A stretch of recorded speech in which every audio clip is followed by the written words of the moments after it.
Hey, it's Emily here, and I'm here to inspire and empower you to become the best version of yourself. And in today's video, I'm going to be sharing some of the top obstacles that I had to overcome to going from the Amish culture to where I'm at right now. It's a question that I get asked quite often, and it was a requested video, so this is why I am making this video. But before I get into this, do me a favor, subscribe to my channel, like the video. If you have any other questions related to the Amish lifestyle, or if there's anything that you are curious about, put them in the comments below. I'm more than happy to do more than one video of this and to really answer all the questions that you guys have. So just to get started into it, so the question was, what were some of the biggest obstacles you had to go through in order to understand society and where you are at now?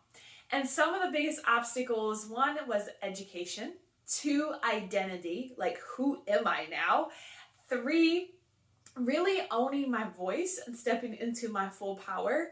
Four, learning how to do hair. Five, makeup. We're gonna go more in depth this.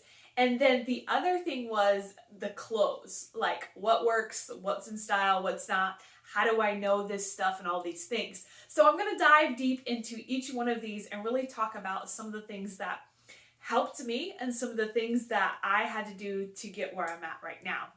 So to start with education, so the Amish culture only goes to 8th grade education. And this is equivalent to a 6th grade elementary education. And the reason why I know this is when I got tested for my GED, I went to a testing center and they told me I had a 6th grade education. So even though the Amish schools only go to 8th grade, it's equivalent to a 6th grade elementary. So I had gotten tested too and had a 6th grade education, and then within 6 or 7 months, I actually got my GED. But I had to work really hard because the education system in the Amish culture is very different. We didn't write a whole lot of papers. We didn't on the math. I never did like a whole lot of geometry. There's no algebra. There's a lot of different things on the math that are really like missing from that education piece. History is another one. There's very little history incorporated in there, and their English is a little bit different than what the public systems use. So for the education part, that was really challenging for me, especially math, because I was so behind in math, and it was a struggle for me to really understand algebra and trig. And then later when I went into college, one of the college classes that I did fail was a math class. I had to retake that class. And it was a trig 2 class, trig and something else class. I can't remember what it was.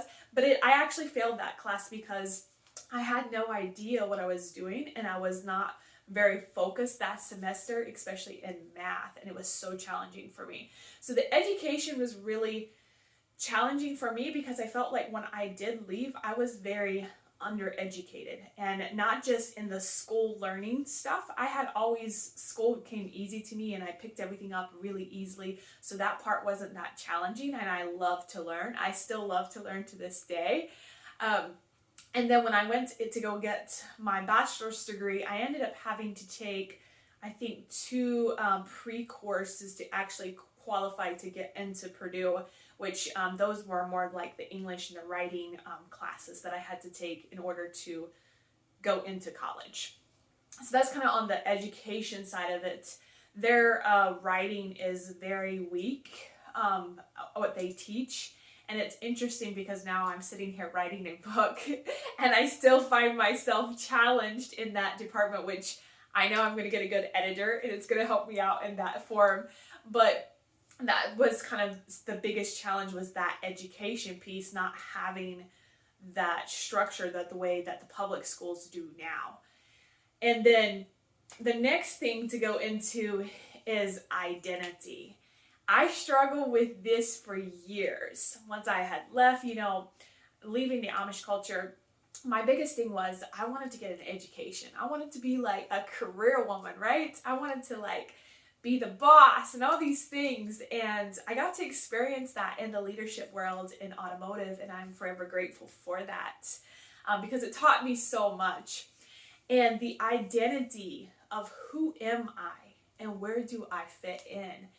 I had no idea that I would struggle this much.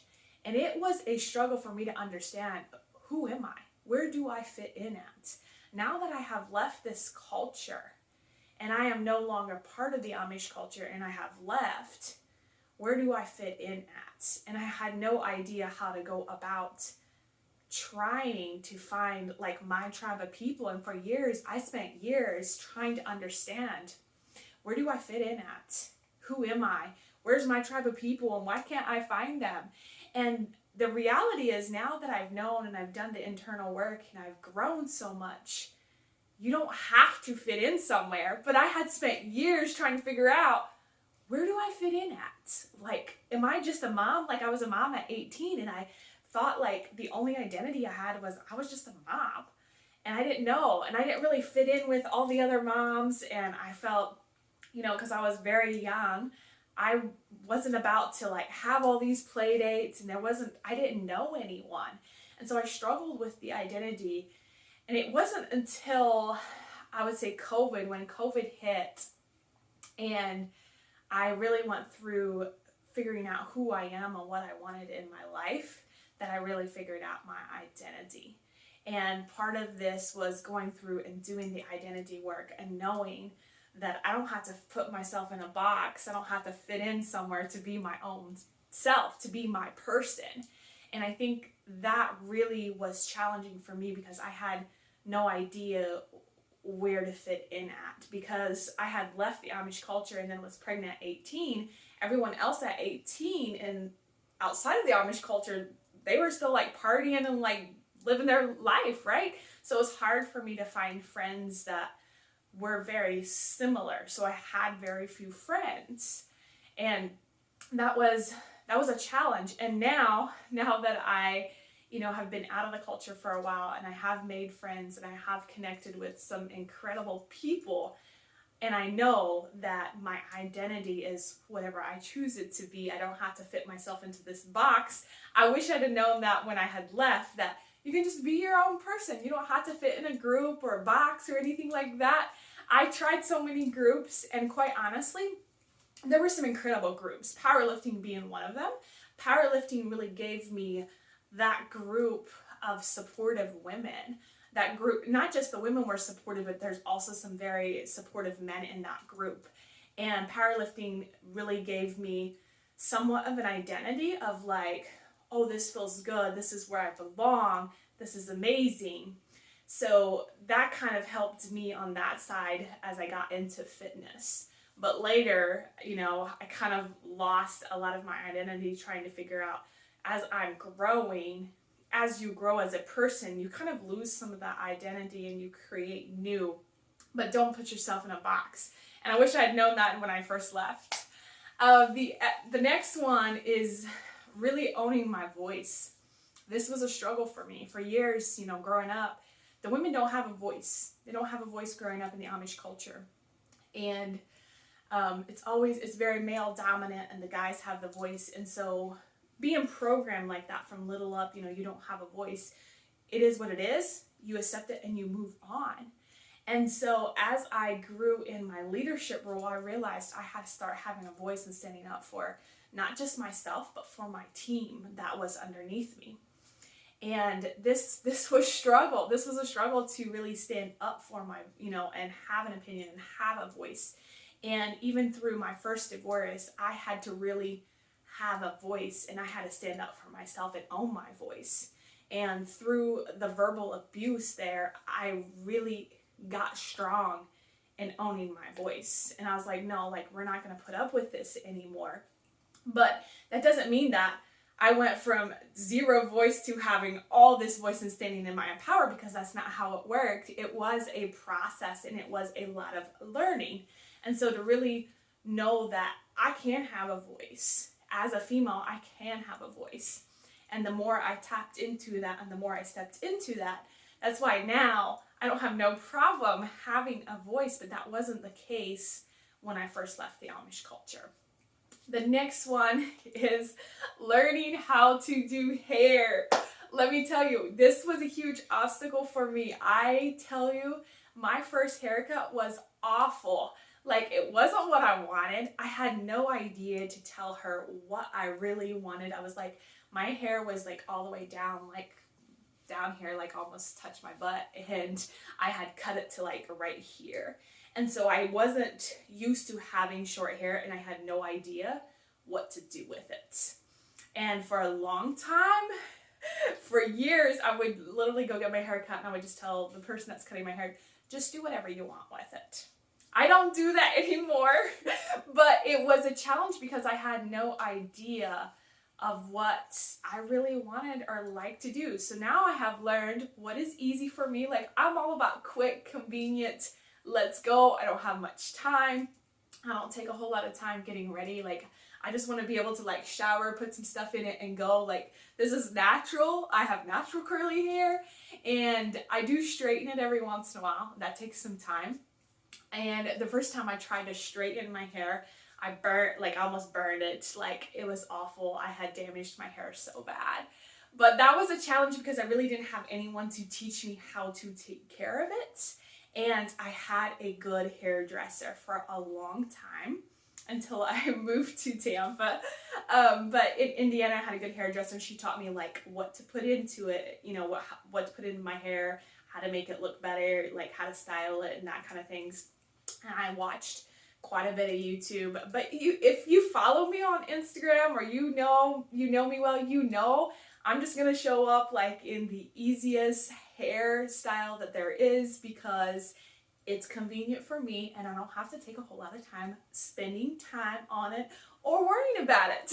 But that was a challenge for me, and for a long time it made me feel very insecure because I didn't feel secure in it. And then I did start getting highlights, which was a game changer for me. Now when I look back at pictures that don't have highlights, I'm like, I look completely different. So yeah, the hair was really challenging. The other thing that was challenging and an obstacle is makeup. I still don't wear a whole lot of makeup, and I go back and forth on makeup. One, I don't feel like women need to wear makeup to be beautiful, but if they choose to and that's how they express themselves, then go ahead. Like, I have nothing against makeup. However, when it comes to makeup, I know how to apply some of the stuff, but not to the point where I feel like it looks really good on me. I'm like, no, I'm just gonna show up like how I am. And that's because that's kind of like my demeanor. Like, I don't want to have all this stuff on and then water hits or you wash it off and it's gone. Like, that's just not what I want to do. So occasionally, yes, I'll put some stuff on my eyes, but not a whole lot of times do I do full face. You won't see me do full face makeup very often, like very, very seldom in my life have I. And part of this is because, one, I'm not super educated in that. And two, it's not something that I really have an interest in. I really don't have an interest in learning how to apply makeup. And I'm sure that if I took the interest and I was like, yeah, I'm gonna learn this, I could learn it, but it's just not something I want to do. But it has been an obstacle because sometimes, you know, as humans, we start comparing ourselves to each other. And if you are in a group that is very, you know, makeup based and hair based, and you always have to show up a certain way, that can put pressure on yourself. And that's what I found in some of the groups I was part of, is when I would show up and I would just be like, roll up, you know, hair just done like this, no makeup, no nothing, unfiltered, like here I am.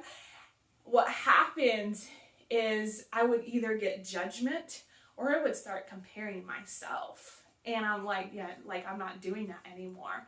And so now I just choose to show up as my true authentic self. If I want to wear makeup, fine. If not, fine. If I want to wear my hair down, ponytail, like whatever it is, that's what I'm gonna do. So, but that has been an obstacle to understand that, you know, for those things. And then the last thing I had on here was clothes. Let me tell you, clothes shopping and understanding what looks good, what doesn't look good, what you should wear at this event for this event for this event. In the Amish, all the clothes are the same. Well, you have some like dresses you wear for every day, and then you have dresses that you wear on like special occasions, right? But they're all the same color. You don't have to worry about matching them. They're all the same color. They're one solid piece of color. Where now that I don't wear that, that was a huge challenge for me. And to buy clothes for myself, I was like, I have no idea. And I also want to dress modest, because I that's how I was very raised, you know, modest, modest, modest, modest. I've let go a lot of that. If you see, you know, I've let go a lot of that. And for the longest time, I would not wear a bikini to go swimming or to go to the beach. I just wouldn't do it because that's not how I was raised. But now I'm gonna wear it. Like, I'm just gonna show up and wear it. But clothes was another obstacle for me to try to figure out. And sometimes because I struggle with clothes and because I struggled with doing my hair and makeup, for the longest time I felt like people could pick it out that I was from the Amish. No one knew it, but for the longest time I thought people could pick that out. And I had that identity and I had to release that and let it go and just go with it. And I actually, as I'm listing this stuff, I actually thought of a few other things that have been challenging for me. One has been having the German, like, speaking fluently German to now the English. There are still words that I say that are not like proper English. I'm sure if you've watched my channel enough, you know that I don't always say the proper English words. And also having like that kind of, you know, that, I can't even think of the word, where you have like an accent, like having that accent, right? Sometimes that's challenging because even though I was from Indiana and people would ask me, oh, where are you from? And I would be like, well, I'm from Indiana. And they're like, oh, well, you have an accent. I'm like, no, not really. But I didn't know I had an accent. And now I have seen that now that I'm mixing Spanish, I'm learning Spanish, my accent is starting to change. And that's okay. I'm okay with that. But it's just, you know, that was kind of, it was just something I had to be secure in myself. And a lot of these, overcoming these obstacles, I had to learn how to be secure in myself. Whether I showed up with makeup or hair or done or whatever, I had to be secure in who I was and be my true authentic self. And in doing so, I could show up as the best version of myself. And I think that's, if you're watching this and you have a hard time with being insecure or being secure in who you are, the thing I would tell you is just be yourself. Just be yourself. And I know it's not always easy, but just be who you were meant to be. And everything else kind of falls into place. I think the last obstacle that I can think about was understanding like a lot of the different cultures, because being raised, I wasn't raised around, you know, a lot of cultures. So a big obstacle for me was understanding different cultures, different races, and all these things, because I had no idea. In the Amish culture, like, there's only one race. And so you're not educated on that. And I've really had to educate myself on that. And along with that, I've really poured education into my boys. So that way they understand the difference in race. That way they understand the difference in genders and all these things that are going on in today's world. So that way they're not undereducated. But I've had to educate myself a lot around that and around different things. So that kind of wraps up some of the top obstacles that I faced going from the Amish culture to where I'm at in the society that I'm at right now. If you guys have any other questions, please drop them below. I will always be happy to do a Q&A on any questions and answer whatever you guys have. If you know someone that needs education on the Amish culture or anything, just share this video, and until next time, make sure you become the best version of yourself.